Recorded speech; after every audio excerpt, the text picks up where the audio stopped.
Hey guys, tonight we begin with the extraordinary life of a warrior woman. Not a queen, not a myth, but a Viking Shieldmaiden. Fierce, battle-rained, and feared by enemies across the North Sea. She was the embodiment of Norse grit and feminine power. Before you get too cozy, like and subscribe if you enjoy this kind of tale. And drop a comment. Tell me where you're tuning in from, and what time it is in your part of the world. It's always fascinating to see who's joining us from around the world. Now, dim the lights, maybe turn on a fan for that soft background hum. Let's ease into tonight's journey together. You enter the world in the dead of winter, because of course you do. The fires are low, the midwife is drunk on honeymead, and the longhouse smells like smoke, wet fur, and something that was once cabbage but gave up. Your mother lies on wool blankets that haven't been washed since last harvest, gripping a wooden spoon like it's a weapon, which, to be fair, it often is. You don't cry, you roar. The midwife flinches. Your father, who's seen 3 raids and 1 troll, or so he claims, looks down and mutters, "She's going to be trouble." The village nods solemnly. You're a girl, which means your life is already stitched with risk and rumor. You'll either die young, get married off, or if you're lucky and terrifying enough, you'll skip all that and become a Shieldmaiden. Your crib is a reused goat trough. You share it with a wool scrap, a carved owl, and possibly a spider named Hilda, who pays no rent.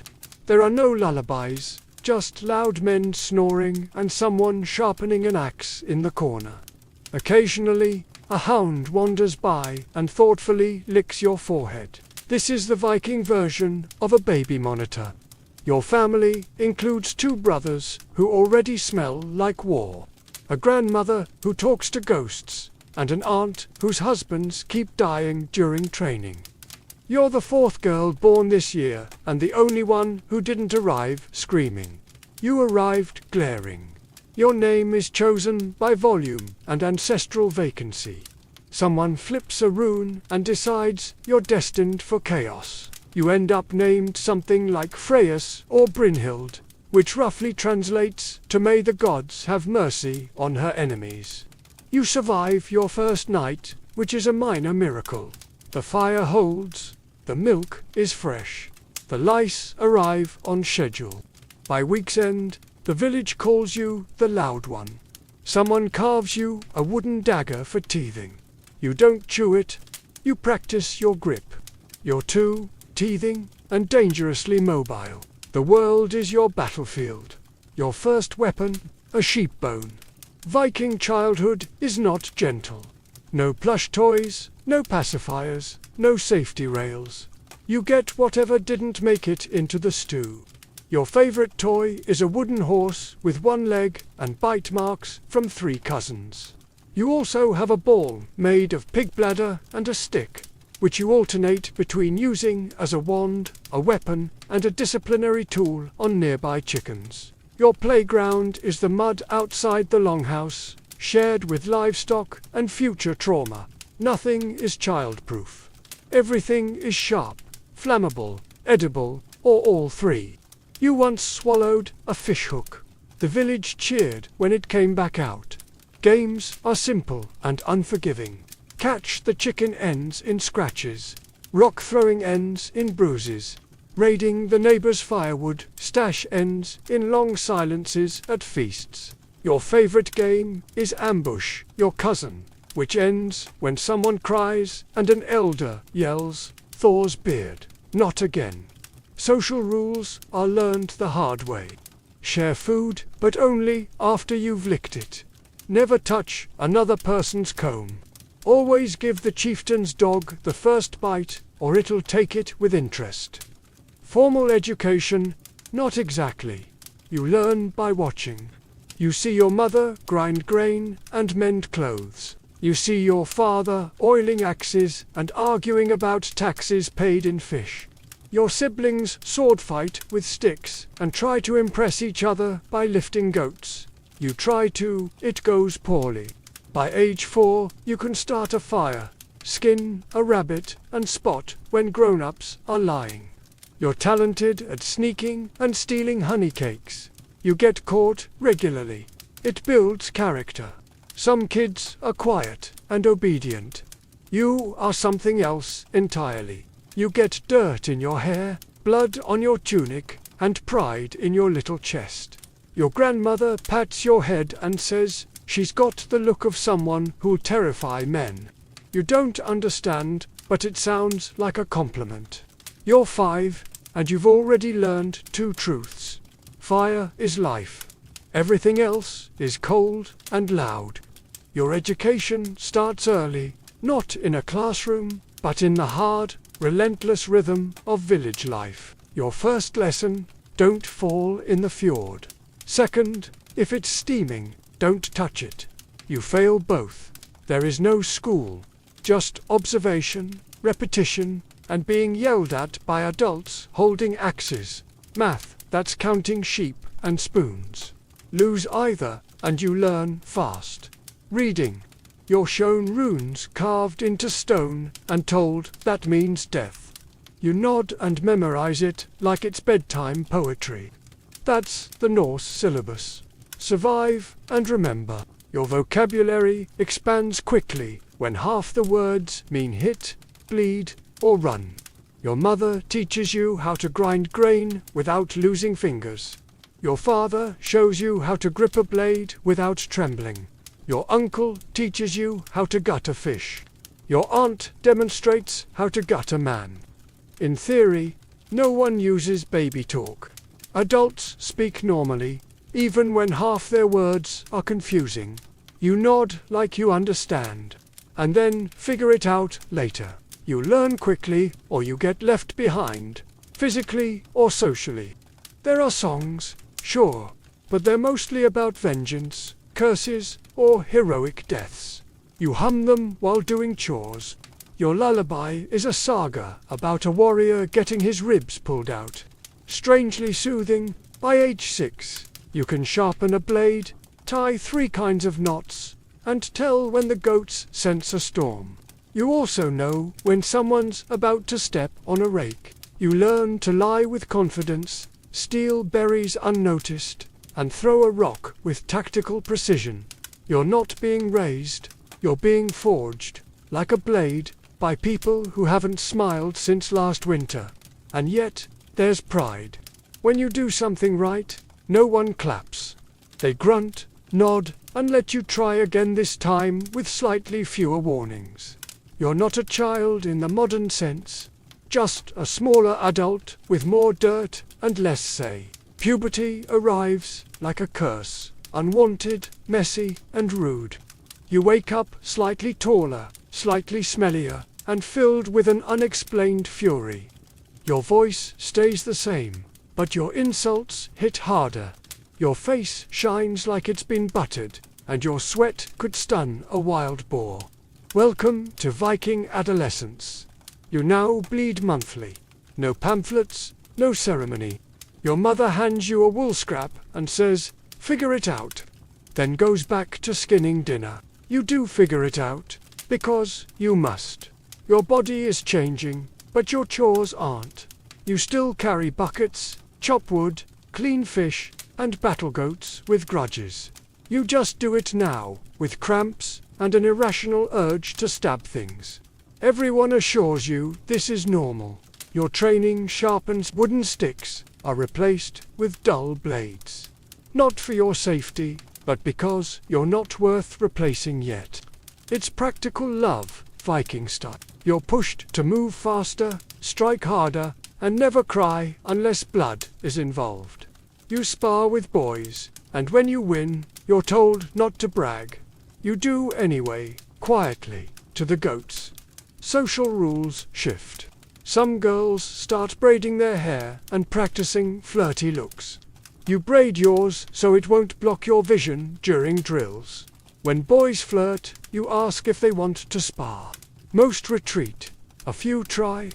Very few try again. Evenings are for stew, sharpening blades, and pretending you're not scared of the future. You don't dream of silk or rings. You dream of battle, standing in a shield wall beside warriors who don't question your strength. You braid your hair tighter. You practice longer. You stop asking for approval. You want a place where courage matters more than gender. You're not quite there yet, but you're close. And the village is beginning to notice. You're almost ready. And when you catch your reflection in the blacksmith's shield eyes, sharp arms, bruised, jaw set, you don't see a child. You see a warning. You turn 12. In Viking years, that's nearly grown. On your birthday, your father hands you a gift. It's wrapped in cloth, long, cold, and heavy. You expect a broom, maybe bread, something practical. You unwrap it slowly, heart pounding, breath caught between fear and hope. Instead, it's an axe, iron-bladed, leather-wrapped, and sharp enough to split logs, bones, or egos. You name it immediately.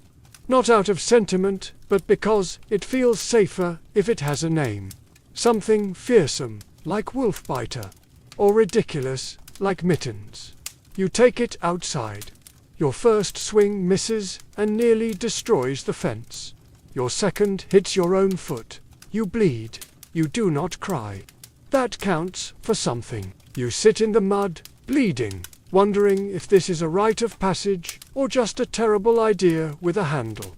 Your uncle wraps your toe and says, "That's how you learn." Then laughs and offers you a pig's ear. You decline with as much dignity as you can manage. The following weeks are filled with trial and mostly error. You hack at logs, hay dummies, and the training post, which now leans slightly from all the off-center hits. Your form improves. Your confidence grows. Your foot still throbs. You learn to oil the handle, sharpen the blade, and swing without twisting like a drunk bear. You train until your palms blister, then keep going until they harden. Sometimes you're alone. Sometimes with your cousin, who's 2 years older and insists on spinning dramatically before striking, as if Thor himself is watching.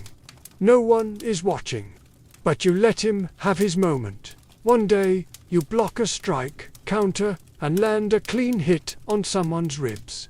They drop their weapon and mumble something about seeing stars. That night, you lay your axe beside your bed. Not as tradition, but in case someone breaks in and mistakes you for anything less than dangerous. You're not just learning how to fight, you're learning that it fits you. Like boots broken in, or bad ideas whispered late at night. It begins, like many mistakes do, when someone opens their mouth. You're holding your axe, minding your business, when a boy, taller and cockier than necessary, turns to you and says, "You sure you want to fight? Don't want to break a nail?" You don't respond. You just step into the ring, nod to the instructor, and ready yourself. He smirks. One of his friends whispers, "Go easy on her." You hear it, you ignore it, you don't go easy. Your first swing is blocked. Your second grazes his shoulder. Your third hits square in the chest. He wheezes like a dying goose. He swings back, wide and desperate. You duck, sweep his legs, and take him down hard. He tries to rise. You plant your foot on his chest. Silence. The other boys stop cheering. The instructor clears his throat. You step back. The boy mutters something that sounds like "good match." The goats watching from the edge of the field seem mildly impressed. You toss your braid back like a flag and walk away. Later, one of the elders pulls you aside. You expect a lecture. Instead, they grunt. "Good footwork." Your mother nods once. Your father raises an eyebrow and passes you extra dried fish at dinner. In Viking terms, this is thunderous applause. The boy avoids eye contact for a week. You enjoy the peace. When he finally looks at you again, it's the way someone might look at a bear they once poked. Carefully, you've learned something. You don't have to raise your voice to be heard. You don't need to smile to be liked. And you definitely don't owe anyone an apology when they trip over their own expectations. Victory smells like dirt, sweat, and slightly burned stew. There's no rune, no lightning, just bruises and respect. No ceremonies, no chosen one speeches, just a cracked shield, a busted lip, and an old warrior grumbling, "She's ready." You've trained for this, fought for it, bled for it. Every bruise is a lesson. Every ache is a mark of progress. Your name is no longer followed by child in conversation. People start standing aside when you pass. Not out of politeness, out of caution. And maybe, if you're honest, admiration. Mornings begin with drills. Nights end in sore limbs and cold stew. You know each kind of pain now. A sprain has rhythm. A bruise hums. A pulled muscle sings in your sleep. Your ego still hurts from losing to your grandmother in a wrestling match. Your braid is longer now. Not for beauty, but for safety. You tie it back before battle so it doesn't get yanked. Some girls weave in beads. You prefer bones. It tells a better story. You weave in bits of leather and teeth. Not yours, probably. Training has changed. It's no longer about swinging an axe. It's about staying calm while someone tries to take your head off. You spar with men now. No one holds back. You wouldn't want them to. Hesitation costs more than bruises. It costs respect. Your shield arm is stronger than your dominant one.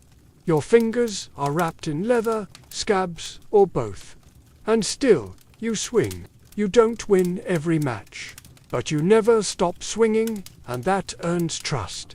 Then one day, during sparring, your shield splits in two from a clean hit by someone twice your size.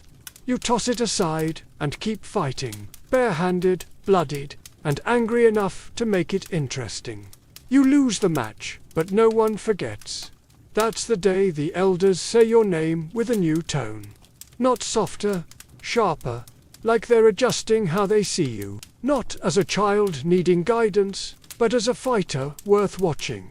No one declares you a Shieldmaiden. They don't need to. They stop second-guessing your place in the shield wall. The braid, the bruises, the grit. It's all earned. You've become someone others look to when things go wrong. And then, finally, you step onto a locking ship. Within the hour, you regret it. Deeply, violently. This is not the glorious voyage the sagas promised. The deck is slick. The wind is mean. The rowing bench feels like a wooden insult. You're packed shoulder to shoulder with warriors who smell like defeat in leather form. There's no personal space. Move an inch, you elbow someone's ribs. Move again, someone sneezes into your hair. A seagull overhead screams like it knows things you don't.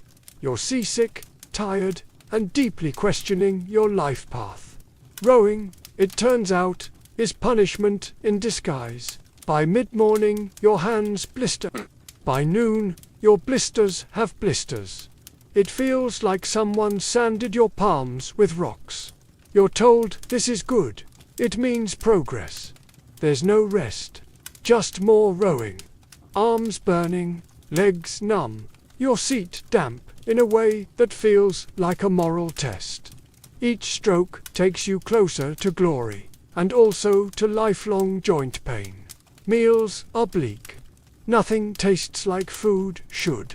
Nothing smells like victory. You eat dried fish that tastes like punishment, bread that could break a helmet, and drink water that's water only technically. You chew like it's a challenge. At night, you curl against the side of the ship, your shield as a blanket, your axe under your arm. The sea rocks you gently, the crew snores like thunder, and you wonder if this entire expedition was planned by someone with a deep grudge against comfort and joy. Still, beneath the pain, cold, and stink, something else rises. That thrill of belonging, that quiet pride. You're not just surviving, you're part of the crew. Not a tag-along, not a token, a warrior and warrior's row. When the coastline appears dark and unfamiliar, your heart pounds harder than your arms ache. You're exhausted, aching, hungry, and mildly seasick. But you're ready, more ready than you've ever been. Because this is what you trained for. The boat is not just transport, it's a forge. And you're about to be tempered. The coastline appears like a secret, whispered too late. Quiet village, thatched roofs, smoke drifting. Chickens, a goat, maybe a baker. It looks peaceful. You're here to ruin that. As your longship hits the shore, your stomach flips. Not with guilt, just pure, physical panic. This is your first raid. Real weapons. Real stakes. Real chance to mess everything up instantly. You jump off the ship. The beach is soft and unhelpful. You nearly twist your ankle before reaching the village. Screams erupt around you. Battle cries, chaotic and improvised. Yours sounds like a goat coughing. It's fine. You're new. You charge. Your first opponent isn't a warrior. It's a chicken. It charges. You sidestep, swing, miss. The chicken lives. Then a man with a pitchfork drops it and runs. You chase briefly, then remember, you're supposed to be looting. You break into a storage hut and find cheese. Lots of cheese. You grab some. It feels like a win. Outside, chaos shouts, fire. Someone trips over a bucket. Someone else starts singing. A warrior yells to Odin and falls into a well. You begin to understand why Viking raids are feared. Not because of strategy or precision, but because nothing about them makes sense. It's wild, loud, and confusing. And somehow it feels exactly right. Eventually, the resistance fades. The village is pacified, which is a polite way of saying burned and robbed. Your crew takes silver, tools, livestock, and a surprisingly nice stool. You limp back to the ship with a bruised shin, a stolen spoon, and half a cheese wheel. It's not glorious. No slow-motion moments, no speeches, just adrenaline, noise, and the faint memory of screaming for 20 straight minutes. But you're alive. You held your ground. You didn't drop your weapon. And even though your tunic smells like goat panic and your ears are still ringing, you feel it. That thing older warriors whisper about around the fire. That rush, that power. You didn't just survive, you participated. And next time, you'll do better.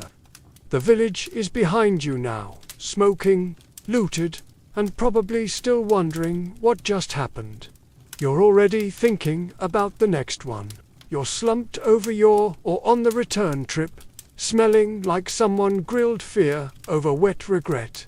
Your tunic is torn. Your boots are soaked. There's a cut on your shoulder you didn't notice until someone pointed and said, "That'll scar, nice." Your hands are raw, your thighs are sore, and there's still a chicken feather stuck in your braid. You don't know if it's from battle or lunch. Either way, it's staying there for now. The row back is quiet. No more shouting. Just groans, chewing, and exaggerated stories. Someone claims they fought off 5 villagers alone. You watched him cry when his sword hit mud. No one corrects him. He needs this. Food is passed around. Dried fish, hard bread, and the Holy Grail. A flask of ale. It's warm, bitter, and tastes like victory, strained through disappointment. You drink it like it matters. Because it does. You expected victory to feel louder. But it feels like a quiet ache between your ribs and spine. You crossed the sea, held the line, and came back with bruises and cheese. That counts. By nightfall, you're back at camp. The fire crackles, meat sizzles.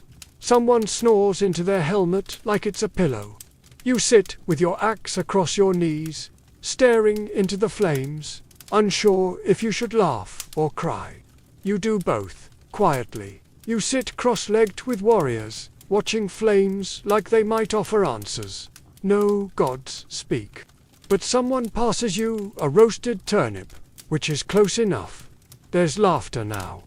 Low and tired, the kind shared by people who did something ridiculous and lived. You laugh too, not because it was funny, but because you were there, and you didn't die. That's enough for tonight. Tomorrow can bring the next storm. You curl up beside your shield, helmet dented, body sore.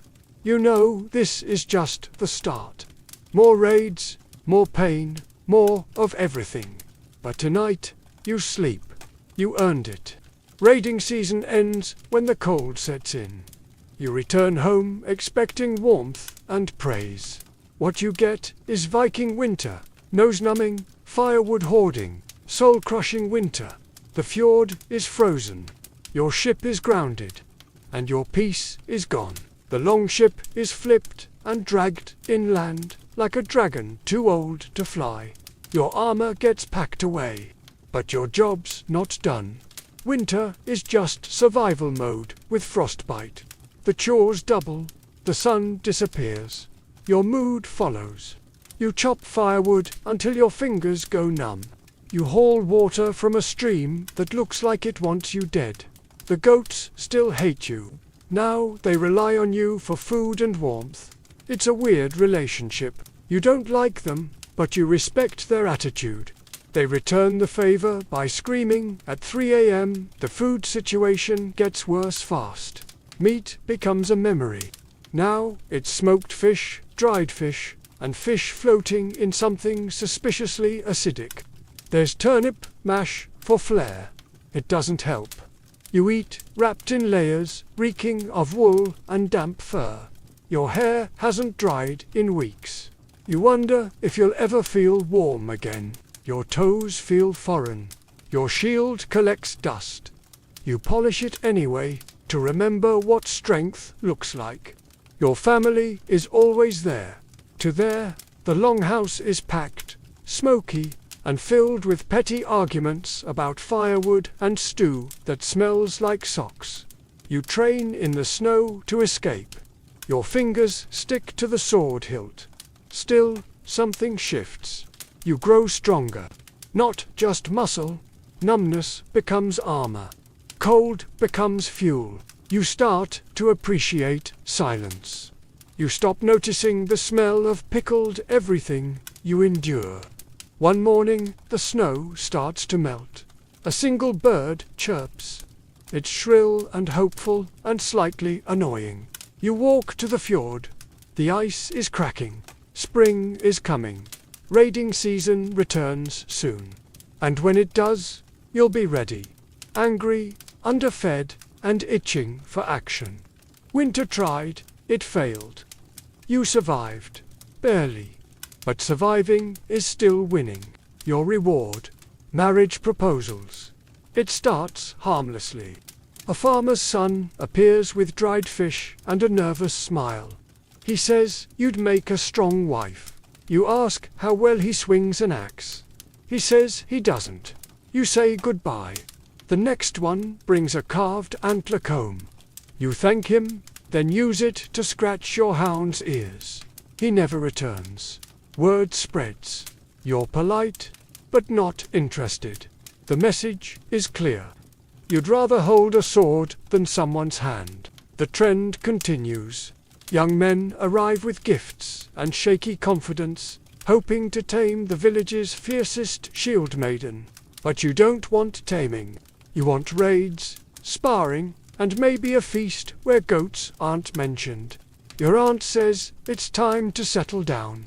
You say you'll settle when your axe rusts. She mutters about dying alone. You counter with dying gloriously, which, honestly, sounds much more appealing. One bold suitor challenges you to a duel. Tradition, he says, you accept.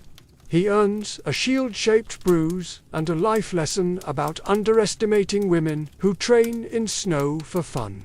Eventually, the offers stop. People catch on. You don't want to cook stew nightly or argue about blanket rights. You want more battle, less banter. You want something no one around here offers. So you train, alone, determined, stubborn, free. You want more fighting, less gossip.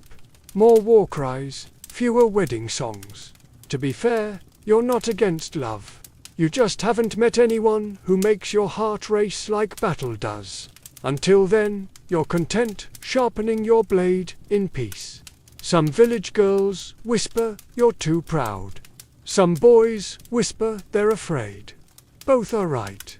You spend your nights on the training field, your days polishing steel instead of choosing flowers. You sleep with your axe beside you, not out of loneliness, because it's the only thing that doesn't talk too much. You've fought in raids, scuffles, even goat feuds. But this is war. Real war. It starts before dawn. The silence so thick it feels like the ground is holding its breath. The enemy isn't farmers. These are warriors. Armed, trained, and very likely angry. They know your name. You grip your weapon tighter. You're ready. There's no rousing speech. Just your chieftain mumbling, "Don't die, stupid," while tying his boots. Sounds fair. You stand in the shield wall, shoulder to shoulder with comrades you've bled beside and occasionally insulted at dinner. Your shield feels heavier today. Someone nearby vomits, someone else hums a song. Then it begins. The first clash is noise, force, confusion. Swords ring, shields crack. Someone falls. Maybe more than one. You block, swing, duck, stab, repeat. It's not a strategy. It's barely thinking. It's panic with purpose. Your shield splinters. Your axe snaps. You grab a fallen spear from someone who won't be needing it again. You lose track of time. Forget what you're yelling. You only know your feet hurt and your arms refuse to stop. At some point, you stumble. Not gracefully. Just a slip in the mud next to someone who's no longer breathing. You land hard beside a corpse that looks familiar. You can't hear anything but your heartbeat and chaos. A shadow rises, you roll, a blade misses. You grab a rock, swing, it connects. Somehow, it works. And when the silence comes again, it isn't peaceful. It's the silence of things that won't move again. The battlefield is quiet now. Not like the calm before a storm. This calm is heavier. You feel it in your spine and in your stomach. You sit in the muck, blood-soaked and stunned, trying to remember how to feel anything fear, pride, hunger. A bird lands, sees you, and immediately flies away. You survived. You don't know how, but you did. When someone asks, you'll shrug and say, "Didn't have anything better to do." It's true, but not the whole truth. Something shifted. You're still you. Same boots, same axe. Same mysterious stain on your cloak that refuses to come out. But people look at you differently now. Not just like a fighter, like a story. Someone starts calling you the one who wouldn't die. Another calls you Goat Hammer, thanks to one incident involving a goat and a fleeing enemy. You don't correct them. Let the legends grow. The truth is messier anyway. When you walk through the village now, people move. Not away, just aside. Like they're not sure if you want help or a duel. You nod politely. They nod back, cautiously. Children whisper your name and dare each other to touch your shield. They never succeed. Once, you caught a boy mid-sneak and handed him your axe. He froze. You said nothing. He returned it and ran. Smart kid.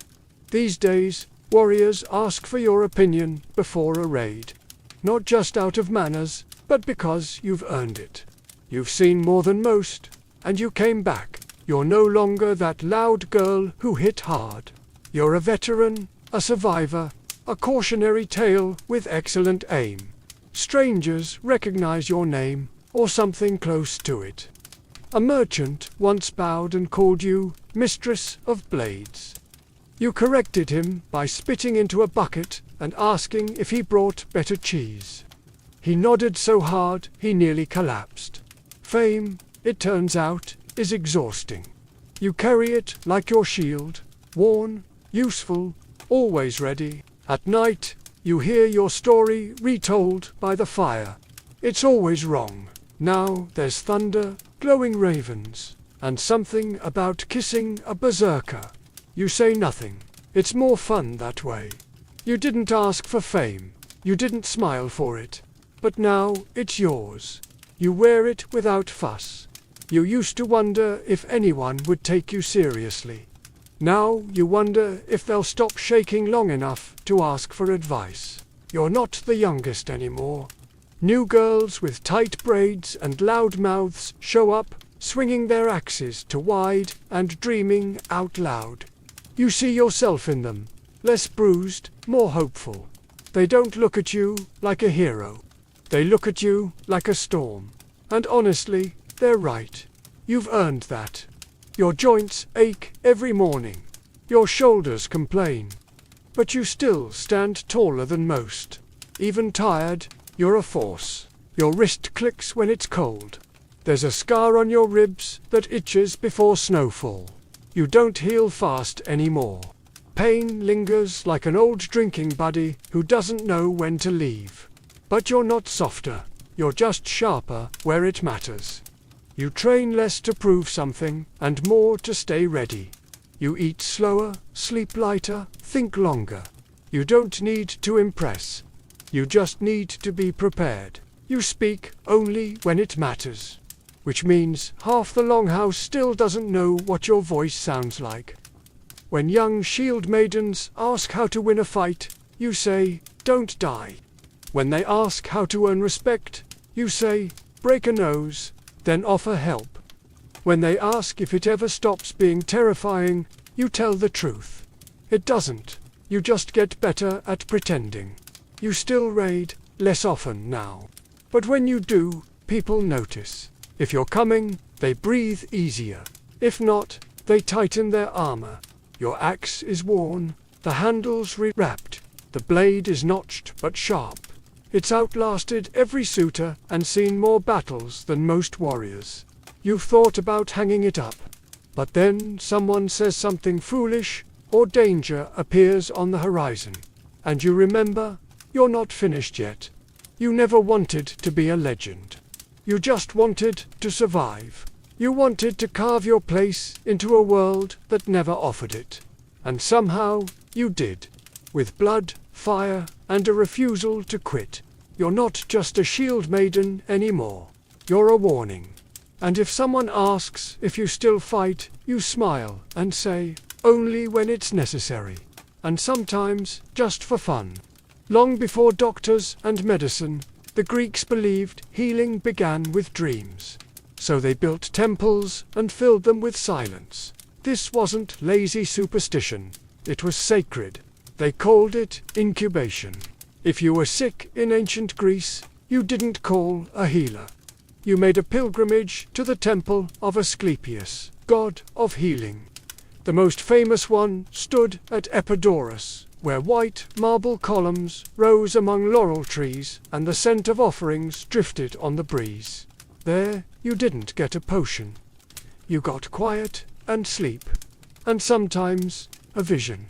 Upon arrival, you'd perform purification rituals, bathe in sacred water, offer a small sacrifice, often a rooster, and prepare for sleep in the abaton, a dark chamber where patients lay on mats, sometimes with snakes slithering freely. Yes, snakes. They were sacred to Asclepius and symbolized renewal. The idea was mystical but simple. Fall asleep near the god, and he would visit you in a dream. These divine dreams weren't just symbolic, they were medicine, they were prescriptions. You might dream of Asclepius touching your wound or handing you a healing herb. In the morning, you'd describe the dream to a temple priest, who would interpret it and recommend an action. The process wasn't passive. The journey, the prayers, the ritual, they primed the body and mind. Some scholars call it early psychosomatic therapy. Others call it theatrical placebo. Either way, the results felt real enough for the people involved. Whatever it was, it often worked, or was believed to. Some left cured, others simply inspired, but most left with a story. These stories were carved into stone and proudly displayed. Testimonies of restored sight, healed limbs, and divine encounters. Not scientific trials, but powerful anecdotes in marble. These temples blurred the lines between religion and medicine, between dreams and diagnoses, turning belief into a kind of healing force. It wasn't just about curing symptoms. It was about aligning with the divine. Healing became a cosmic dialogue. And if you were lucky, the universe whispered back, maybe around midnight, maybe in the form of a snake curling at your feet. Now let's leave the peaceful dream temples of Greece and head east to ancient Mesopotamia. There, healing wasn't quiet or gentle. It was loud, smoky, and more like an exorcism than a nap. In the land between the Tigris and Euphrates, illness wasn't merely biological. It was personal. Sickness came from angry gods, jealous neighbors, or wandering spirits. The solution? Trap the demon in a bowl. These incantation bowls, also called Babylonian demon traps, were the spiritual bug zappers of their day. Simple ceramic, placed upside down and buried under homes. They didn't look like much, but their purpose was deeply serious. Each bowl was covered with writing, spiraling inward in Aramaic or similar tongues, filled with protective spells and sacred names. The goal was simple. Name the threat, bind it, and trap it. Angels, saints, divine forces, everyone was called in to help. The demon wasn't just asked to leave.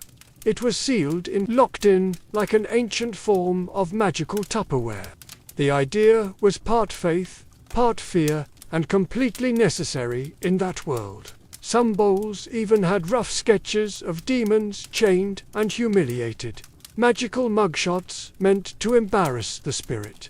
Other bowls included names of family members, rival sorcerers, even domestic complaints. It wasn't just about healing. It was protection. In a world full of curses and evil eyes, these bowls were spiritual insurance. A line of defense against things that slithered unseen but felt all too real. They were buried at thresholds, doorways, and corners. Why those spots? Because demons, like trouble, like to linger at the edges.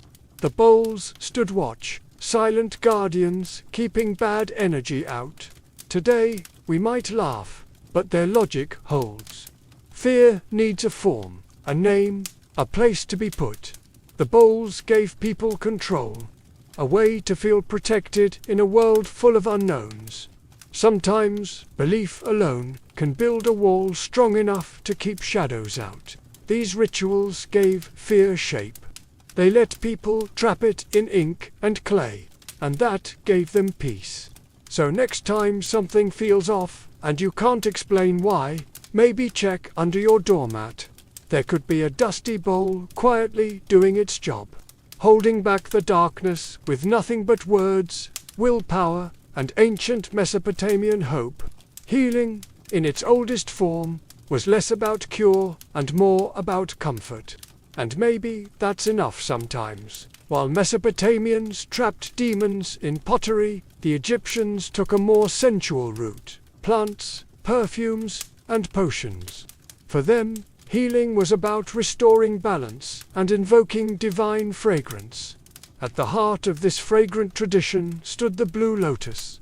More than beautiful, it was intoxicating. Soaked in wine, infused in salves, it blurred the line between medicine and magic. To Egyptians, scent was sacred, and healing came through breath. It was used to induce euphoria and ease pain, grief, or spiritual distress. Ancient paintings show party-goers holding lotus blooms, priests offering them in temples, and mummies buried with them. The flower was believed to connect the living with the divine, opening the mind to dreams and visions. But lotus was just one tool in Egypt's healing chest. Egyptian medicine was a dazzling mix of practical treatment and spiritual ritual. They catalogued over 800 remedies in texts like the Ebers Papyrus, a 20-meter scroll filled with everything from crocodile dung suppositories to honey-based wound dressings. Some treatments were shockingly effective, using garlic, frankincense, and myrrh, now known for antimicrobial power. Others were less scientific. One remedy for toothache involved placing a cooked mouse directly on the sore tooth. Squeamish. Too bad. Another cure involved chanting spells to drive out illness like a lazy servant. The line between doctor and priest was blurry. Healers, known as senway, often served in temples, which doubled as hospitals. The sick came to be treated with poultices, incantations, and offerings to deities like Sekhmet, the lion-headed goddess of plagues. If you healed, the gods were pleased. If not, perhaps your resolve was still being tested. But make no mistake, Egyptians weren't naive. They performed surgery, set bones, drained abscesses. They checked pulses and analyzed urine. Greek physicians like Hippocrates and Galen borrowed from Egyptian methods, yet ritual never vanished. Healing remained sacred. More than fixing the body, it meant aligning with eternity. Medicine wasn't just treatment. It was a prayer, a spell, a pact with the divine wrapped in linen and smoke. Sometimes all it took was a flower, a chant, and belief. While Egypt wrapped wounds in oils and lotus streams, far to the north, in Siberia and across the indigenous Americas, healing took on a new urgency. Not curing the body, but recovering the soul. Illness meant a piece of your spirit had wandered off, been scared away, or stolen.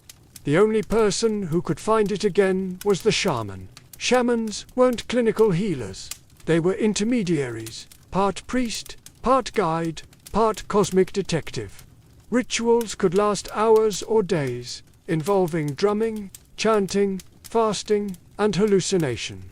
The goal: enter the spirit world, face hostile forces, negotiate with ancestors, or call back pieces of a soul lost to trauma, fear, or sorrow. It wasn't metaphor.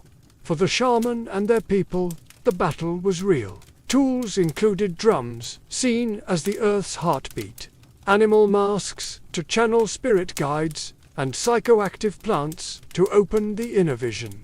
One powerful brew, ayahuasca, was used by Amazonian shamans to spark visions, purges, and emotional chaos. Soul loss could come from trauma, grief, or breaking taboos. Symptoms included fatigue, depression, or constant misfortune. The solution wasn't therapy, it was spiritual retrieval. Ceremonies could involve shouting your name into the forest, dancing around fire, or listening as your healer chanted your spirit back into your chest.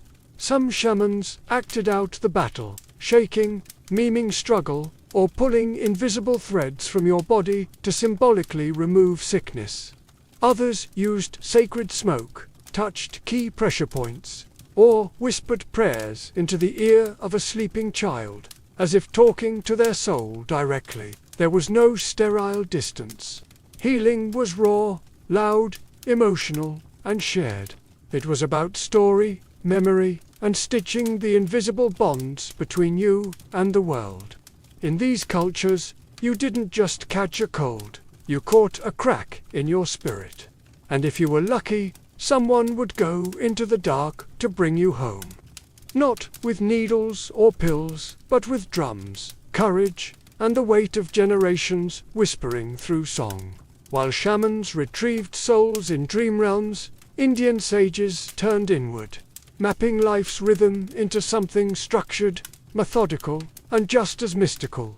Ayurveda, the knowledge of life, a healing system focused not on fighting illness, but on maintaining harmony between body, mind, and universe.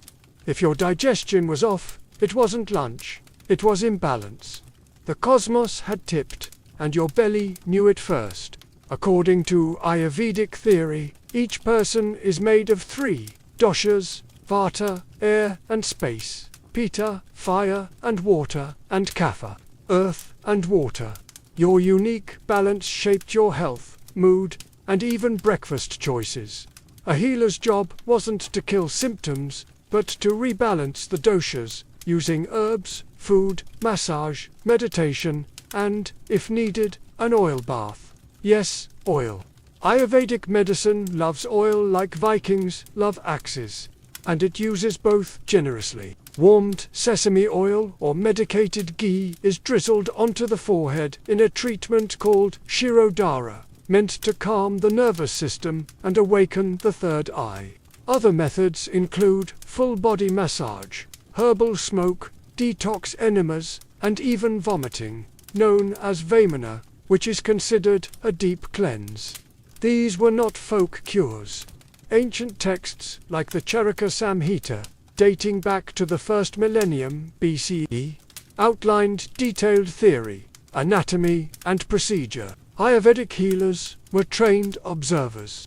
They diagnosed by checking pulse, tongue, eyes, even the tone of your voice. Yet the spiritual was never far. Health was also moral.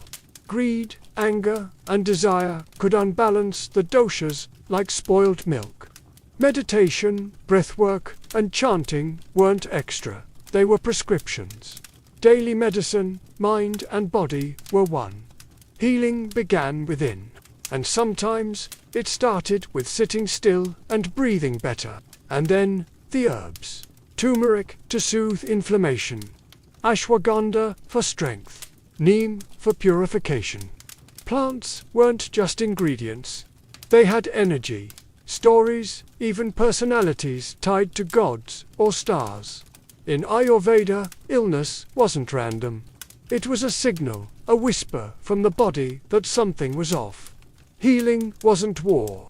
It was realignment, harmony, a gentle pushback toward balance, preferably with warm oil. Lots of it. While India focused on balancing doshas, ancient China developed its own system built on harmony, the flow of life energy, or qi. In traditional Chinese medicine, illness wasn't something foreign.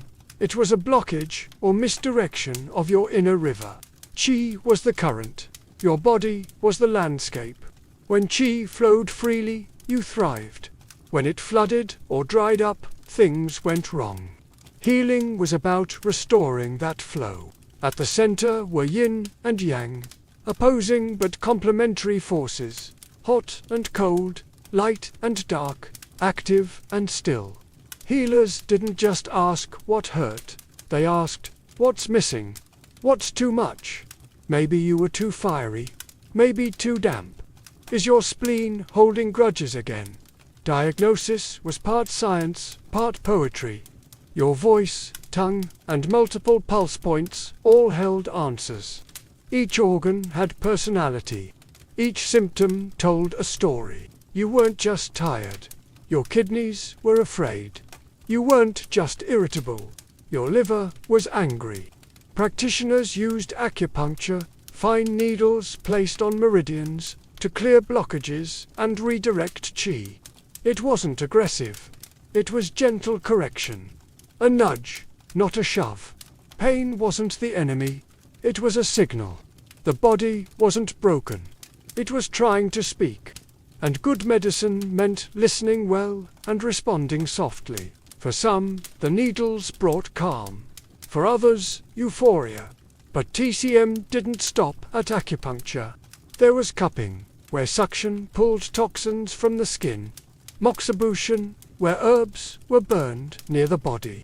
Qigong, which used slow movement to guide energy. Herbal remedies were carefully prescribed. Ginger, ginseng, licorice root. Every plant had a purpose.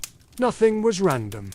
Healing was precise and personal. One foundational text was the Huangdi Neijing, the Yellow Emperor's Inner Canon, written around 200 BCE. It's a conversation between the emperor and his physician on health, nature, emotion, and society. The body mirrored the cosmos. The organs aligned with the seasons. Sickness wasn't just biology. It was imbalance with the world. In Chinese medicine, you weren't a broken machine. You were part of the universe, slightly out of tune. A stomachache might be grief. A cough might be trapped fire. The cure wasn't conquest, it was correction. Restore harmony. Tune the body like an instrument. Clear the energy like a stream. Sometimes with needles, sometimes with burning mugwort, and sometimes just with time. Meanwhile, across the African continent, healing meant something more collective. A blend of medicine, spirit, ancestry, and community woven into one.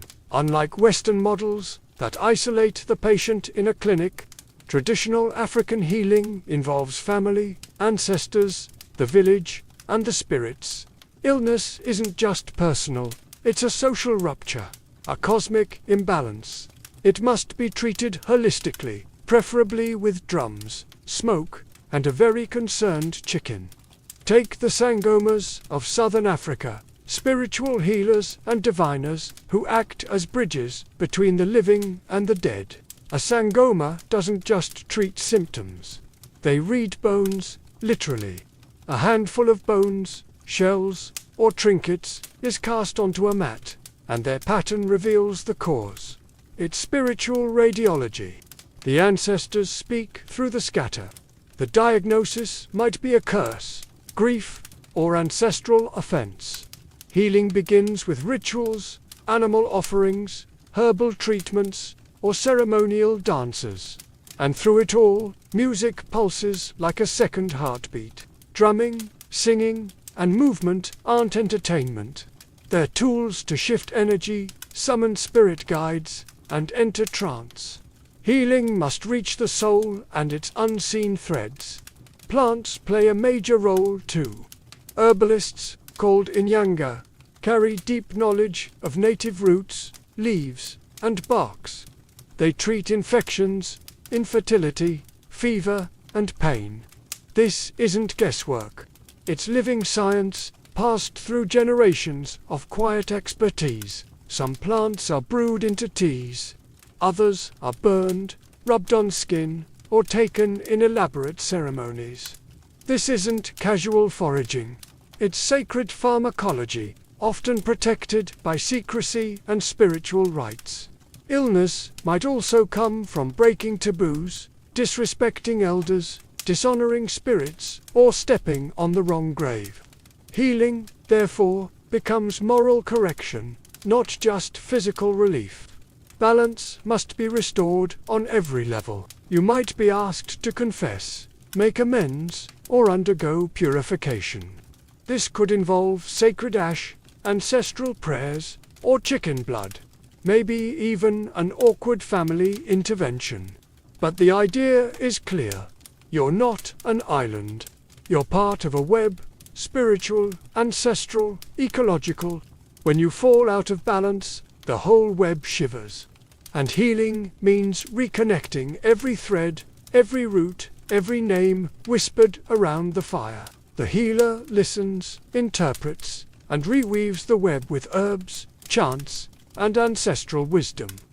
In many Native American traditions, healing isn't about fixing a broken part. It's about purifying the whole person. Physical illness is tied to emotional wounds, spiritual misalignment, and disconnect from nature and community. To heal, you must return to harmony, within and with the world around you. One of the most powerful ceremonies is the sweat lodge, a ritual of heat, prayer, and spiritual rebirth. The lodge is dome-shaped, made from willow, and covered in hides or blankets. Inside, it's pitch dark and intensely hot. Heated stones, called grandfathers, are placed in a central pit. Water mixed with herbs is poured onto them, creating thick, sacred steam. This isn't relaxation. It's renewal in the belly of the earth. Inside, participants sit in a circle, often with minimal clothing, led by a spiritual guide or roadman. This is not a sauna. It's a womb. The lodge represents the earth's belly, a space of release and return. Songs echo in languages older than memory. Prayers rise with the steam. People let go of pain, shame, fear, and stories they've carried too long. In the heat and darkness, many feel visions, clarity, or sudden peace. The ceremony happens in rounds, each more intense than the last. Each round carries a theme, such as gratitude, grief, forgiveness, or guidance. The goal isn't just to sweat. It's to listen, to yourself, to others, to the spirits. The discomfort is part of the process. Healing isn't always gentle. It's messy, hot, and overwhelming. But afterward, people often step out weeping, laughing, silent, or all three at once. Changed. Other sacred practices include smudging, burning herbs like sage, cedar, or sweetgrass to cleanse people or places. Healing songs are passed down orally, never written, considered living medicine. Some nations use sand painting, arranging colored dust in sacred designs for ceremonies that realign energy. These aren't symbols, they're doorways.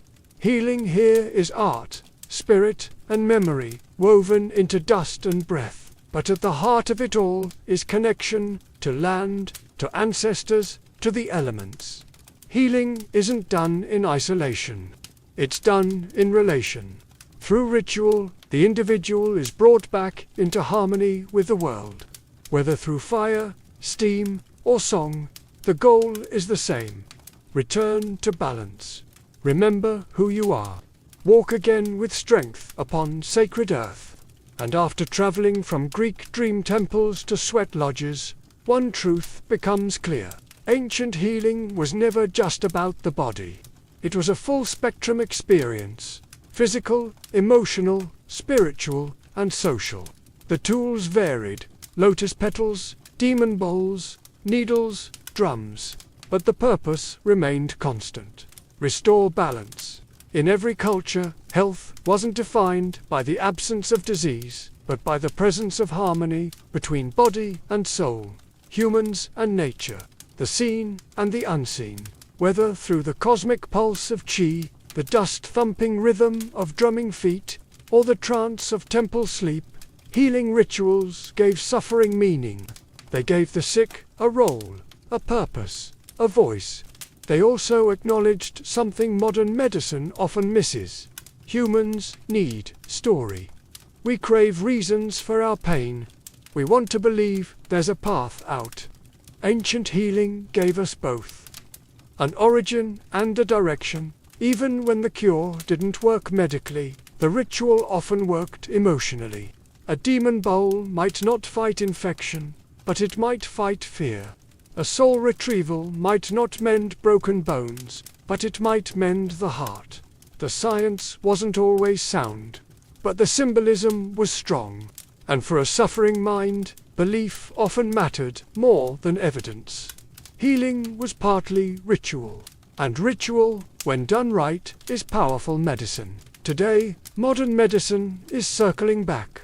Mind-body therapies, plant-based treatments, even guided psychedelic sessions echo ancient wisdom.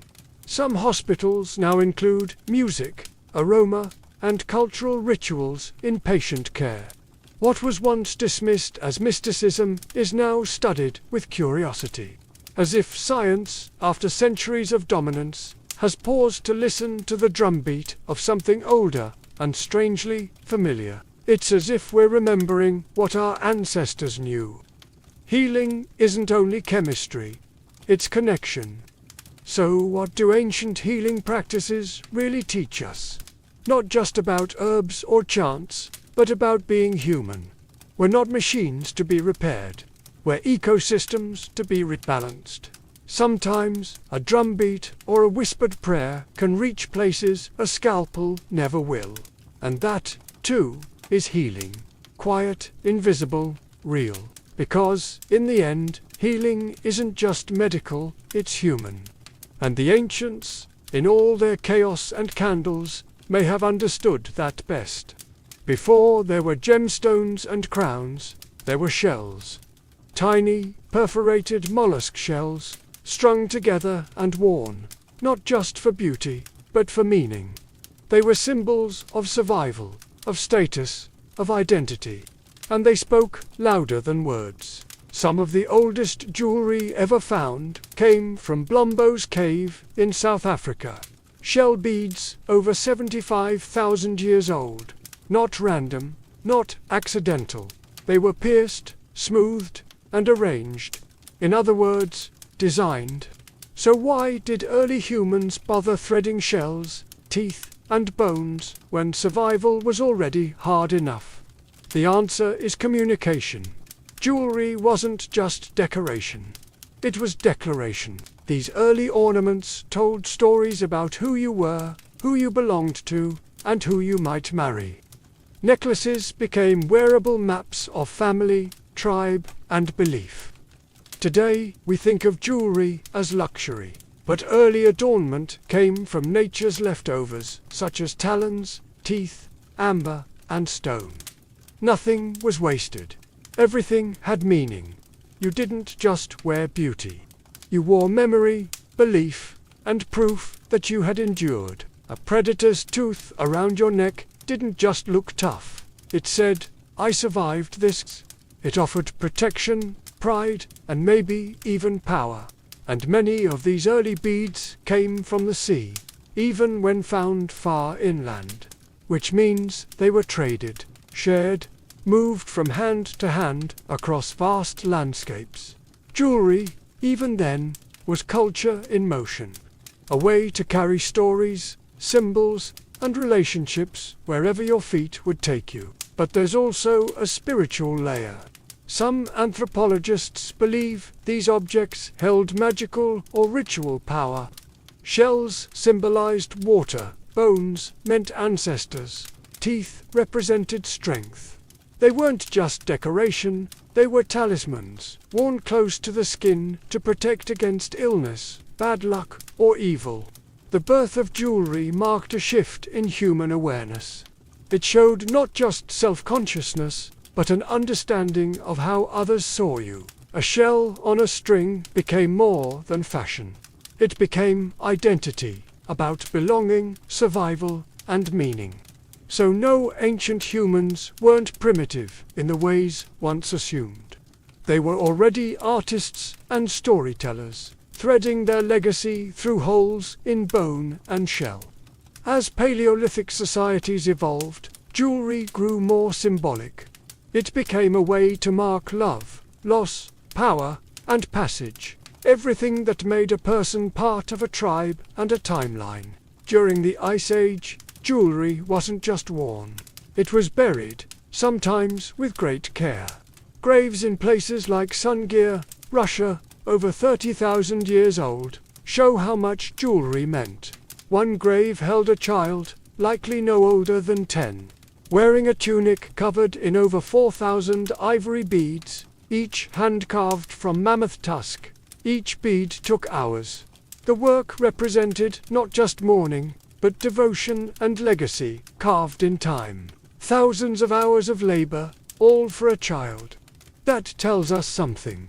Jewelry had become more than adornment. It was sacred. A rite, a farewell, a whisper to the next world. Ice Age artifacts weren't random. They show symmetry, rhythm, and aesthetic care. These pieces reflected beauty, grief, and the belief that death deserved art. That even in the harshest eras, humans needed something tender to hold on to. Animal-shaped pendants, patterned beadwork, bracelets carved from reindeer, antler, all hint at spiritual meaning and fine craftsmanship. Jewelry was now a specialized skill. The materials told stories. Baltic amber, found far from its origin, suggests long-distance trade. Jet, a black fossilized wood, was loved for its deep luster. It would be used later in mourning jewelry for centuries. Even in ancient times, black meant memory. Red ochre, a pigment like dried blood, was used to dye beads and burial clothing. It may have symbolized life force or rebirth. Jewelry likely marked status too. Who you were, what clan you belonged to, how much your people loved you. A heavily adorned burial wasn't just grief. It was reverence. It meant this person mattered. Maybe a leader, a shaman, or simply someone whose loss cracked open the hearts of the living. Some pieces were probably love tokens, tribal markers, or signs of coming of age. Without written records, we can only guess. But the evidence is clear. Even in ice, danger, and hunger, humans chose to create beauty. Jewelry was a quiet rebellion against suffering. A declaration that the human spirit was still alive. That survival alone wasn't enough. We needed meaning. We needed art. And we found it in beads and bones. As humans moved into the Neolithic and Bronze Ages, jewelry evolved from personal expression to spiritual technology. Amulets, pendants, and charms weren't just pretty. They carried magic. They became bridges between people and the divine, shields against curses, disease, and misfortune. In ancient Egypt, jewelry reached peak symbolism. Every shape, stone, and symbol carried protective, spiritual, or royal significance. Scarabs, ankhs, and the Eye of Horus weren't just jewelry. They were spiritual armor. Scarabs symbolized rebirth and were buried with the dead. Children wore fish-shaped amulets to guard against drowning. Pharaohs were buried in gold, shaped like falcons and cobras, invoking divine protection. Materials mattered too. Gold wasn't just wealth. It was considered the flesh of the gods, eternal and untarnished by time. Lapis lazuli, with its deep blue, was thought to grant insight into the divine. Turquoise, carnelian, and faience each held symbolic meaning. Jewelry encoded cosmic truths into wearable forms. In Mesopotamia, similar beliefs flourished. Cylinder seals, tiny stone carvings of protective deities, were worn around the neck or wrist. They weren't just identification. They were power, protection, and presence made portable. Beads carved with sacred symbols were believed to ward off disease and evil spirits. Even kings wore heavy jewelry, such as bracelets, collars, and earrings, not only to display wealth, but for spiritual protection. The ancient Greeks embraced amulets as well. Soldiers carried engraved gemstones of gods or mythic creatures into battle, trusting they would bring strength or shield them from harm when swords and shields fell short. One common figure was the Gorgonion, the head of Medusa, believed to petrify evil with a glance. These protective charms weren't limited to royalty. Everyday people wore them too, sometimes crafted from clay or bronze instead of gold, but carrying the same hopes. Around the neck, wrist, or sewn into garments, these amulets transformed jewelry into daily communion with the divine. It was shield, medicine, and prayer in one. At its heart, ancient jewelry became a survival tool, not for the body, but for the soul. It let people wear their gods, their hopes, and their power. It turned fear into fashion, vulnerability into ritual. As societies grew more hierarchical, jewelry took on new meaning. No longer just sacred or symbolic, it became a loud signal. I have wealth, I have status, I am untouchable. Ornamentation became declaration. From Mesopotamian queens to Chinese emperors, jewelry morphed into politics. Its glitter became a sign of divine right and elite power. In Sumer, one of the earliest civilizations, Archaeologists uncovered the royal tomb of Queen Porby, buried around 2600 BCE. She lay, adorned with gold and lapis lazuli, wearing intricate headpieces, massive earrings, and gemstone capes. Her death and her adornment told a story of wealth, divinity, and eternal identity. In Egypt, this belief reached breathtaking heights. Pharaohs wore broad gold collars encrusted with enamel and turquoise. Their crowns bore serpents, symbols of sovereignty and protection. Even elite children were adorned with rings and amulets. Jewelry wasn't saved for rituals. It was worn daily, part of a language of status and sacredness. Every piece was a sentence, and every sentence was watched. In ancient China, the elite favored jade over gold. Jade was prized not only for beauty, but for its meaning such as purity, strength, and immortality. Confucian philosophy even linked jade's qualities to virtue. Smooth but strong, radiant yet humble. Emperors were buried in jade suits stitched with gold thread, hoping to preserve the body and elevate the soul. In China, jewelry didn't just decorate the powerful, it defined them. Across the Mediterranean, the Mycenaeans, and later the Greeks and Romans, carried this tradition forward. Gold wreaths shaped like laurel leaves crowned heads at funerals and ceremonies. Roman senators wore signet rings etched with family crests, serving as both key and symbol of power. Jewelry in court politics could be gift or trap. A necklace might seal an alliance or signal betrayal, all without a word spoken. Jewelry shaped marriages, settled disputes, and served gods and kings alike. By the time writing emerged, these ornaments had become infrastructure. Jewelry held the laws of power, the pulse of religion, and the structure of class. A single gemstone could speak volumes, declaring loyalty, lineage, or ambition. It became the silent grammar of empire, wrapped in gold, passed from wrist to throat, flickering in candlelight. Behind every glinting crown or amulet stood a jeweler, fingers stained by metal and flame. As civilizations grew, so did craftsmanship. Jewelry evolved from beads and hammering to feats of miniaturized engineering.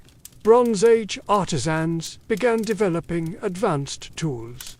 Techniques like granulation, which fused gold grains, and filigree, using fine wire patterns, required heat, precision, and artistic vision far beyond simple ornament. On Crete, Minoan artisans crafted jewelry that feels almost modern. Golden bees with suspended honey drops, roaring lions mid-pounce, and goddesses with wings spread wide. These weren't just adornments, they were myths made tangible. In Egypt, goldsmiths took it further. They layered gems and metals into dense, dazzling works. Each item told a story, not just of wealth, but of cosmos, magic, and identity passed through fire. Using blowpipes to control fire and open molds for casting, Egyptian goldsmiths produced collars and amulets that still dazzle the modern eye. One of the most remarkable finds from Tutankhamun's tomb was a scarab pectoral containing Libyan desert glass, a rare material formed by ancient meteorite impact. Jewelry in this world wasn't just decorative, it was cosmic, a fragment of the heavens worn on the chest of a god-king. In the Indus Valley and Mesopotamia, craftsmen set stones into gold and developed primitive drills using string and bow mechanisms. They perfected intaglio carving on seal stones, creating engraved pieces that served as signatures, identification, and protective charms. One of their most groundbreaking methods was lost wax casting, which enabled the creation of intricate hollow forms in metal, allowing design and delicacy to coexist. This technique involved shaping a wax model, covering it in clay, then heating it so the wax melted away, leaving a mold for molten metal. What emerged were rings, earrings, and pendants that were both ornate and lightweight. By the time of the Etruscans and Greeks, jewelry had evolved into a full industry. Workshops included engravers, polishers, metalworkers, and gem cutters, each adding precision to beauty. Designs were duplicated using molds. Hinges, clasps, and even tiny mechanical lockets appeared. These additions weren't about luxury alone. They revealed technology, trade, and innovation. The rise of the jeweler signaled a shift. Identity could now be engineered, crafted like metal.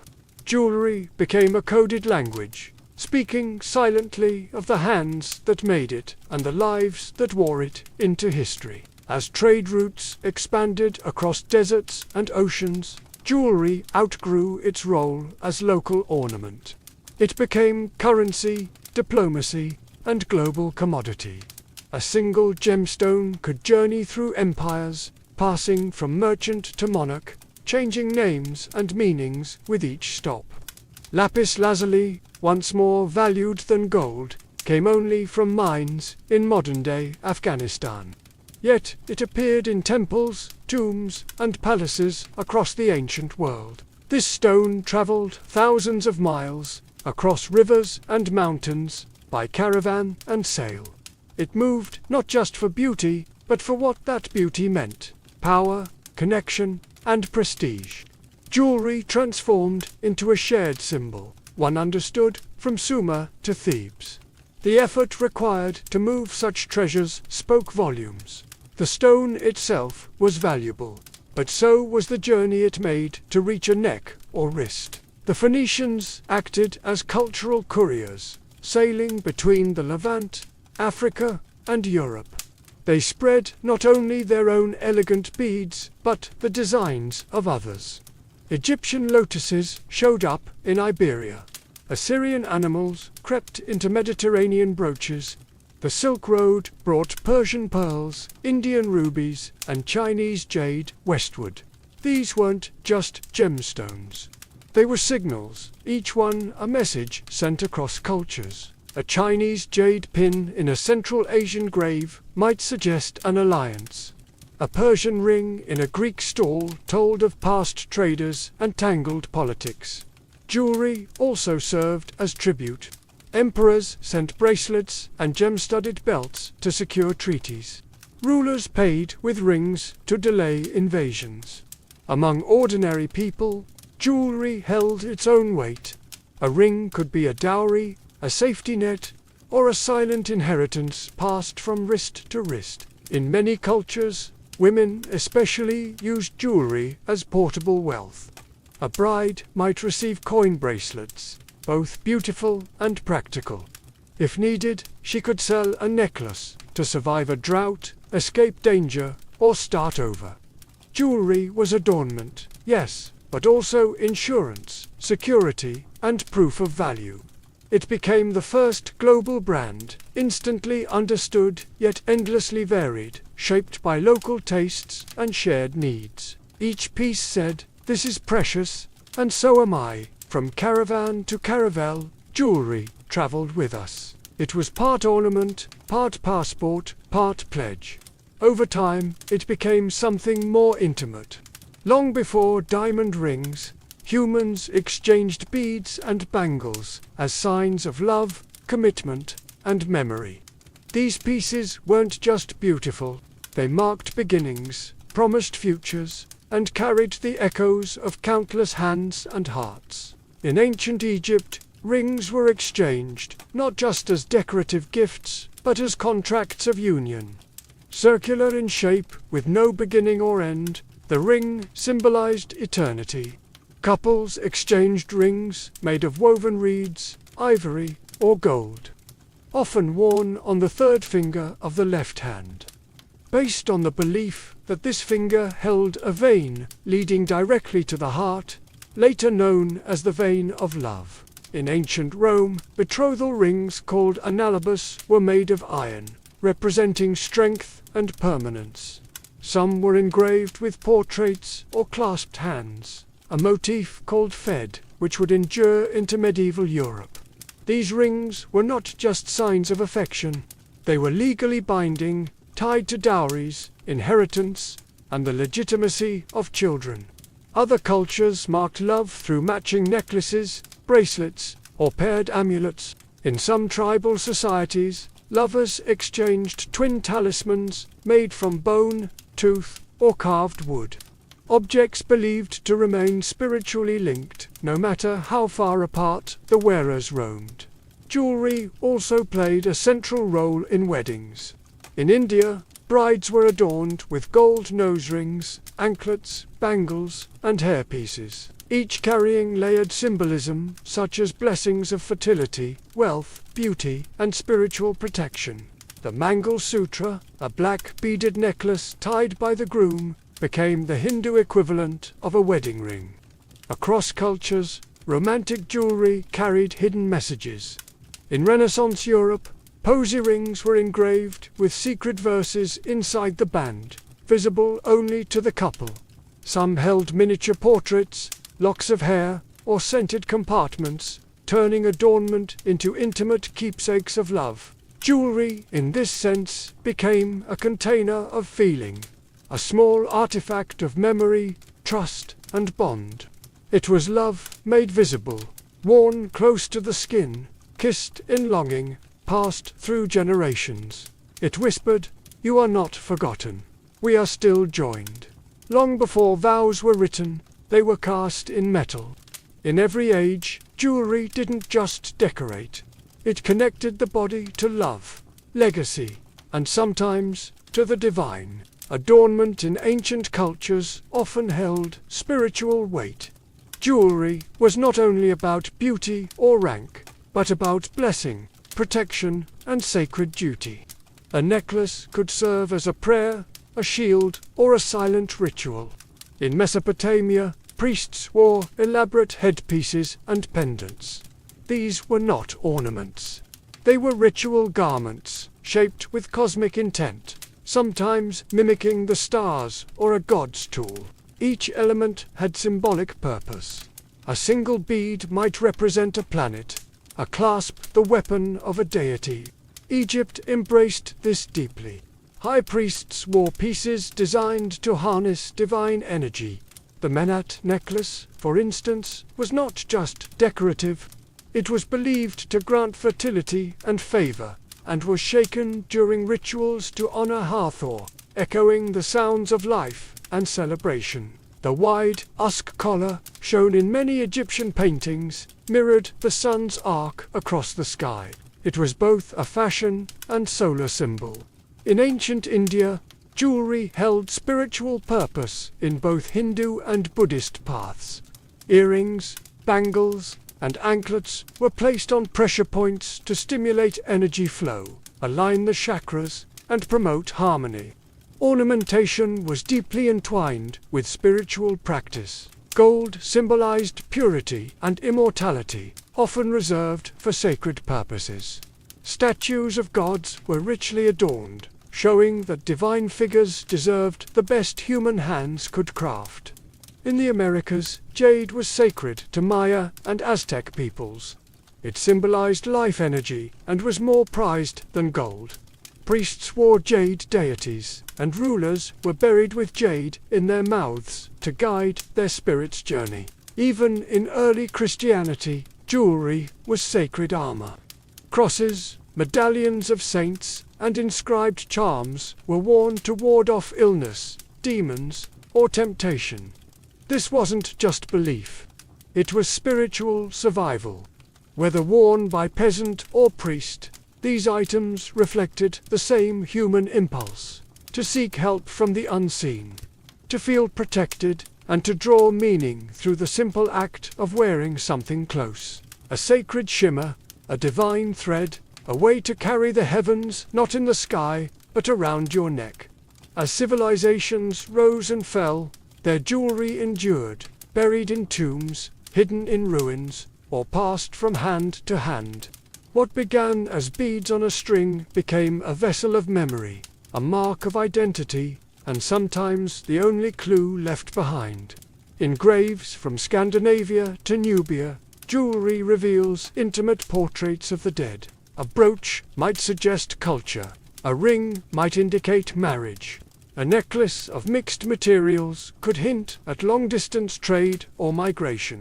Even the way jewelry was worn, across the chest, woven into hair, or tucked under clothing, tells us how people saw themselves and how they hoped to be remembered. These pieces were made to outlast their wearers. Passed as heirlooms, they offered stability through upheaval. A mother's pendant might be worn by her daughter on a wedding day. A warrior's ring might be buried with his son. Jewelry bridged past and present. More durable than stories, more personal than statues. In exile or crisis, jewelry preserved identity. When cities fell or families fled, they took what mattered most. Jewelry was both portable wealth and emotional ballast, cradling meaning in its small, silent form. A plain bracelet could carry more soul than an abandoned house. Gold doesn't rust. Gems don't rot. Jewelry survives millennia, unlike cloth or bread. And in surviving, it holds human traces, not just fingerprints, but pride, pain, and memory. In every clasp, chip, or missing stone, something of us remains. Even today, we echo those instincts. We inherit wedding rings. We wear initials. We hold lockets close to our hearts. We keep jewelry not for price, but for the people it represents. So when we trace ancient jewelry, we're really tracing human longing, the wish to be seen, protected, connected, and remembered. Wrapped in gold, strung in shell, cast in bronze, jewelry tells our story. Not just one of fashion or trade, but of identity. It endures when other things fade. Dudably, personal, eternal, a message whispered across time. Beneath wheat fields and quiet roads in northern France lies something unexpected. An underground city carved into soft chalk. Near the village of Naors, close to the Somme River, is one of Europe's strangest sights. A hidden labyrinth of more than 300 rooms, stretching over 3 kilometers. Just 33 meters below ground, rural France disappears. You enter a ghost town, sculpted in stone. And it's surprisingly easy to miss. Above ground, there's just a small entrance tucked in the woods. But step inside, and cool air wraps around you like a secret. The tunnels twist and open into chambers, some stables, some kitchens, even a chapel. Narrow hallways connect the rooms. Some end in silence. Some feel hidden for a reason. It's not just a cave, it feels like a village built underground. And what makes it so haunting isn't just the scale. It's the mystery of its origin. No clear record explains why or when Naors was first carved. Most believe it began in the Middle Ages, maybe between the 9th and 13th centuries. But was it a shelter, a monastery, or something else? The stone holds no answers. One theory suggests it was made by monks or villagers as refuge from Viking raids or attacks during the 100 Years' War. It would have worked well. The chalk is soft and easy to dig. The design is clever, with hidden vents so people could light fires without choking on smoke. It was also invisible from above, perfect for hiding. Over time, Naors expanded. Wells were dug.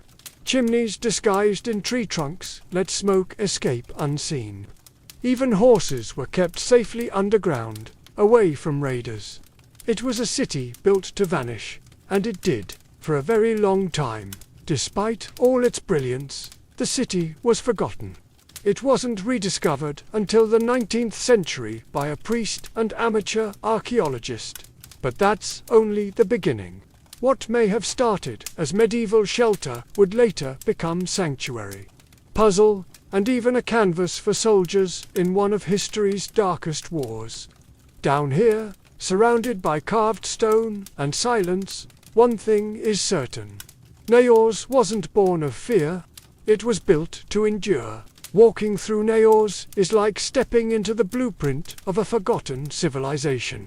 The walls, cool and chalky to the touch, tell of centuries of carving, each mark made by hand, one swing at a time. There are no traces of machines or rushed digging. Instead, there's precision, patience, and layers of human labor. A slow shaping of shelter across generations, all hidden beneath the earth. The soft chalk of the Cray region made digging easier than granite, but the real challenge was engineering. How do you build an underground town that doesn't collapse?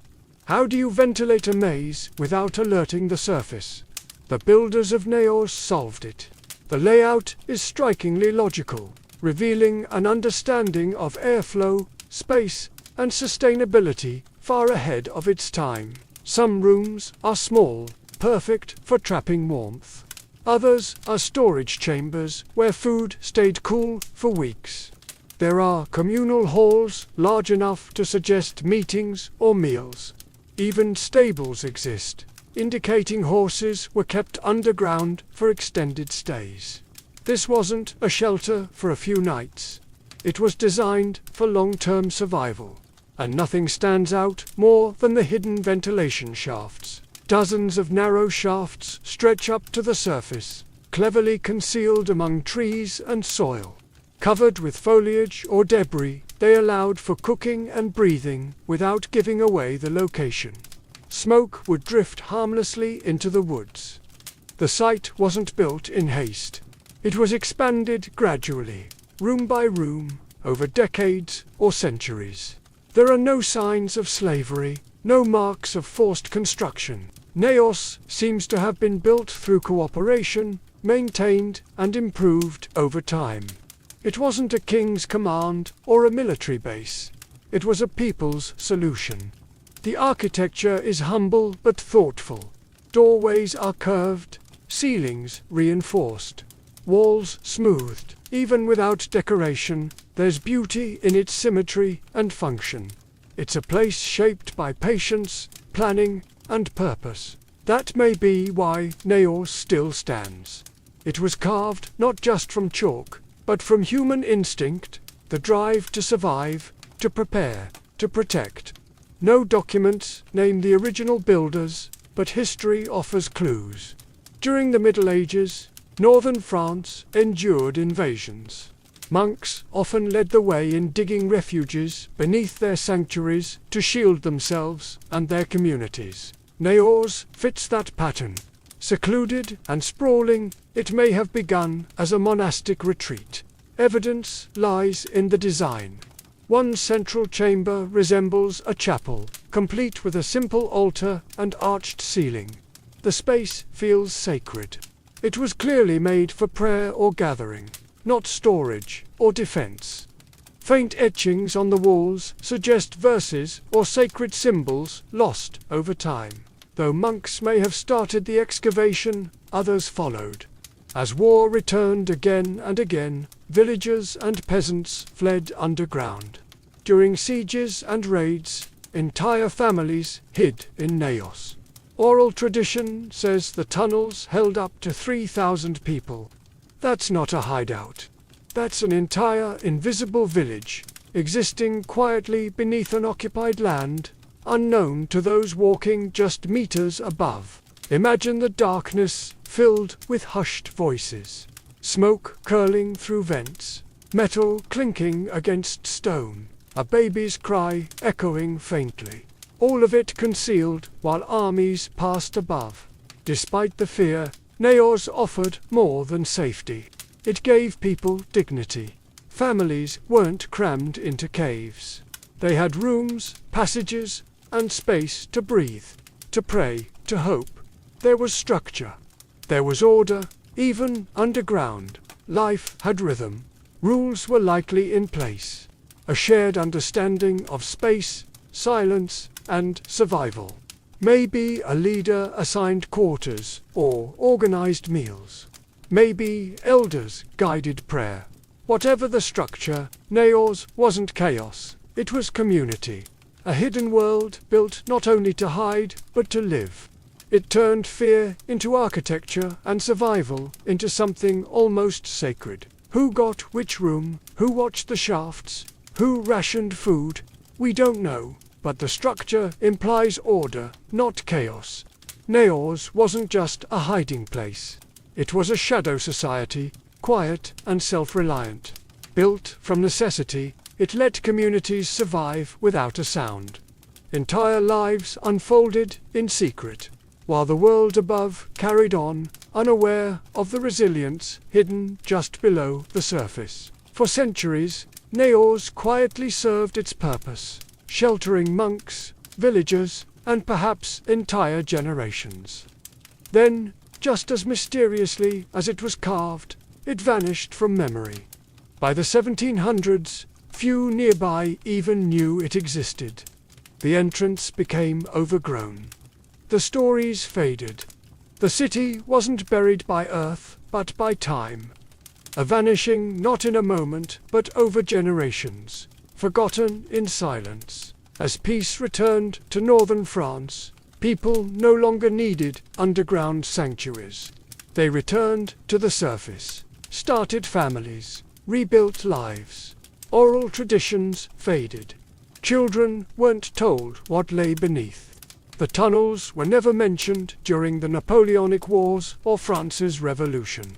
An entire city of chalk passed quietly into myth, its presence erased by comfort and forgetting. What remained became folklore, stories of ghost monks and hidden rooms told by firesides.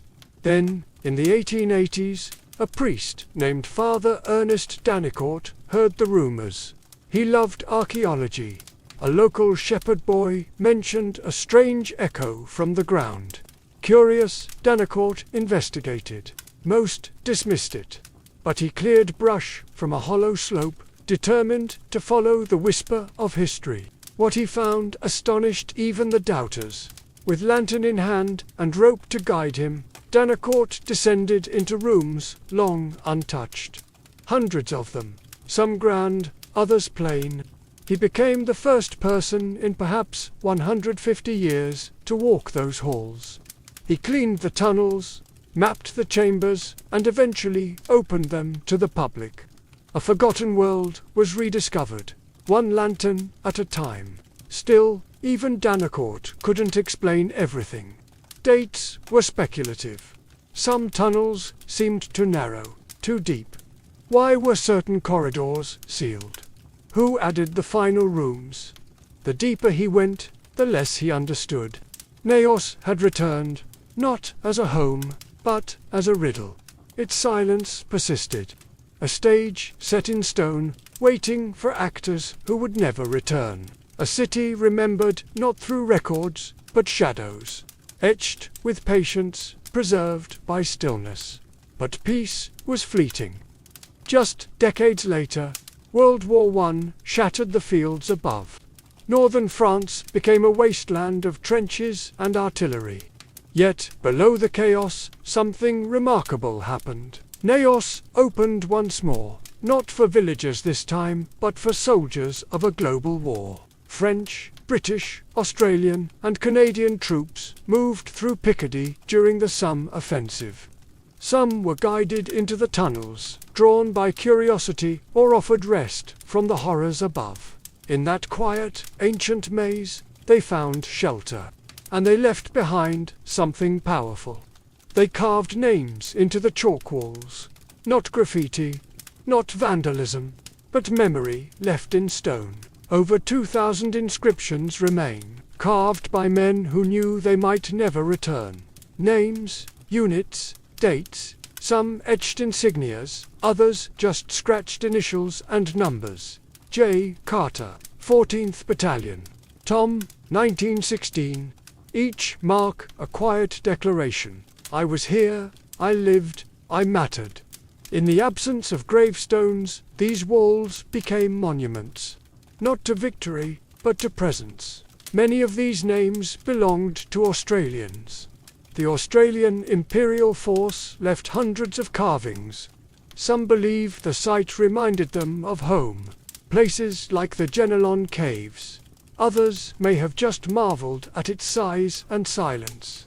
For a soldier in trench hell, Niors was something else entirely. A place where time paused, where war couldn't quite reach. A sacred moment below ruin. Some carved their names just days before the Battle of the Somme began in July 1916. Many of them never returned to Australia, England, or Canada, but their handwriting did. Their presence still lingers in those dim corridors. Not ghosts, but echoes. In recent years, historians have used these inscriptions to trace lost soldiers and reconnect families with relatives they thought were gone forever. Niors, once a forgotten refuge, became a living memorial. Not through parades or stone monuments, but through handwriting scratched into chalk by men facing the abyss. In the silence, their words still whisper, "I was here, I mattered, don't forget me." What makes Niors so haunting isn't just its scale or mystery, it's the graffiti. Simple marks that refused to vanish with time. Thousands of inscriptions cover the walls, not left by monks or refugees, but by young soldiers trapped in a war that erased all normalcy. These weren't idle doodles or careless scrawls, they were precise and deeply human.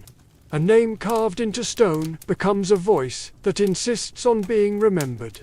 Over 2,000 have been recorded, each bearing a piece of someone's identity and story. Pinch Kelly, 3rd Battalion, AIF, March 1916. Others are simpler, just initials, a date, or a single word like home or peace. The chalk became a sacred surface for memory. Soldiers carved side by side, often grouped by battalion, creating walls of unity. Each line etched with the same discipline they used to clean their rifles, each curve a moment of intention. In one area, Australian soldiers from the 1st and 2nd Divisions filled walls with names, creating unofficial regimental memorials. It wasn't about pride. It was about permanence. In war's chaos, carving your name meant you existed. Some added hometowns, like Sydney or Manchester. Others drew kangaroos or military crests. Every mark was an act of defiance against being forgotten. Some soldiers carved short messages. One wrote, "Goodbye, France." Another, simply, "Still alive." Many dates are from 1916, just before the Battle of the Somme, where tens of thousands died in hours. That eerie contrast, peaceful carvings just days before slaughter, gives Niors a feeling of frozen time. A breath held between life and death, still echoing underground. Today, these marks are studied by military historians and genealogists. Names, once lost, now connect to living descendants. Some families walk the tunnels today, touching the same walls, tracing letters with quiet awe. Knowing a grandfather or great-uncle once stood there makes the space feel alive again. Niors is no longer just ruins. It is memory carved into stone. After the Great War, Niors fell silent once more. The soldiers left, many forever, and the city returned to its chalky stillness. Dust gathered, moisture crept in. The carvings faded under neglect. Tourists trickled in, unaware of what they were walking past. Peace, it seems, has its own way of forgetting. And Niors slowly slipped again beneath the surface of public memory. In the decades after the war, attention came and went. Niors reopened in the 1920s and again after World War II. In the 1950s and 60s, brochures sold it as a quirky medieval curiosity. But few visitors realized what they were seeing. They strolled past, names etched in fear and hope. Unaware they were surrounded by history, not in books, but carved by trembling hands. Worse still, time and tourism left scars. Harsh lighting cracked the chalk. Modern graffiti marred the walls, sometimes just inches from century-old names. Vibrations, mold, and neglect ate away at the structure. Meanwhile, its deeper meaning remained buried, obscured by gift shop trinkets and shallow retellings. The city endured, but its truth was hidden in plain sight. The inscriptions were there, hiding in plain sight, but no one was really looking. It wasn't until 2014, nearly a century after the war, that Naos reclaimed its voice. A team led by French archaeologist Gilles Prilou uncovered the vast extent of the graffiti. What he found wasn't a handful of names. It was a hidden archive of war, carved by hand, revealing that Naos was more than a medieval refuge or tourist stop. It was a time capsule, a spiritual annex of the war itself. The discovery reignited global interest in Naos. Conservation began. Digital scans preserved the walls. Soldiers' names were catalogued. Families from Canada, Australia, and beyond came to see the marks left by those who never returned. But the silence of the lost decades lingers. These voices were hidden not by intent, but by neglect and forgetting. Perhaps the tragedy isn't that the soldiers carved their names into the stone, but that no one looked for them. The 2014 rediscovery changed everything. What was once promoted as an underground oddity was revealed as a sacred ledger of lives cut short. Men prepared to die left their last trace here. Overnight, Naos transformed from a curiosity into a site of deep historical and emotional significance. At the center of the rediscovery was Gilles Prilou, whose work started as routine preservation, but as the team explored deeper, they realized they weren't just documenting medieval architecture. They stood inside a wartime archive carved into the very walls. Over 2,000 names appeared, most from the Australian Imperial Force. Left behind during 1916 and 1917, in chalk that still held their presence, Prilou called it the largest underground collection of World War I soldier inscriptions ever found. This wasn't a brief stop. It was a steady movement of men seeking shelter, etching their memories into stone. The world took notice. Military records were cross-checked. Individuals and units identified. Families contacted. From rural Australia to British towns, names once faded returned to living memory. Some families learned for the first time that a grandfather or great-uncle had passed through Naos. Others discovered medals and telegrams now had coordinates in chalk, half a world away. Efforts to protect the site increased. 3D scans captured fragile details. Lighting was softened to preserve the walls. New displays were installed to honor the tunnel's true importance as a place of memory. Sections of the site were closed to limit damage. Naos became more than an archaeological curiosity. It became a place of touch, not just viewing. Visitors traced names with their fingers and felt the heartbeat of a long-dead soldier echo beneath. It wasn't about monuments or silence. It was about listening. Through this, Naos was no longer a forgotten story. It was a voice reclaimed. Naos became what it always was, a message in the dark, waiting for someone to hear it. Today, it stands as more than a medieval marvel or a wartime relic. It represents endurance, invention, and the quiet intimacy between fear and hope. It is not fixed in time. It is a palimpsest of human life, where tunnels once carved for monks now echo the fears and dreams of men facing modern war. A monastic hideaway became a vast shelter, then a forgotten chamber. And finally, a war memorial made not of statues, but names. Naos resists labels. It is not a battlefield. It is a reflection of the human spirit. It housed monks in prayer, peasants in hiding, and soldiers in waiting. Each group left something behind. In cold chalk and quiet air, now, Naos has become a space for reflection, especially for descendants of those who carved their names during the war. Walking the tunnels is not like visiting a museum or trench. It's like entering memory itself. The walls breathe. The silence speaks. It's a shared legacy of lives paused mid-sentence, and today it serves as a site of remembrance and cooperation among nations. French and Australian historians now collaborate to match inscriptions with wartime records. School children walk the tunnels, learning not from textbooks, but from walls carved by those who didn't know if they'd see another day. Perhaps most powerful is what Naos teaches us about legacy. It wasn't built for glory. It was built to survive. And yet it became something far greater than survival. Its quiet endurance became its strength. It reminds us that history isn't always told in monuments or books. Sometimes it's scratched into chalk, tucked in shadows, waiting for someone to care. Naos doesn't speak loudly. It waits. And in that stillness, it tells us something deeply human.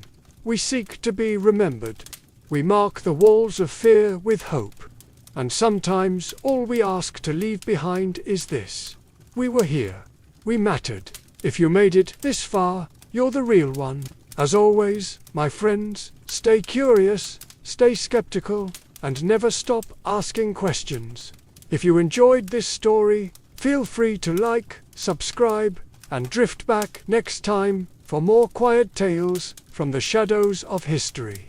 For now, I'll leave you with the soft crackle of the campfire. May it guide you gently into rest, and keep your dreams safe and still.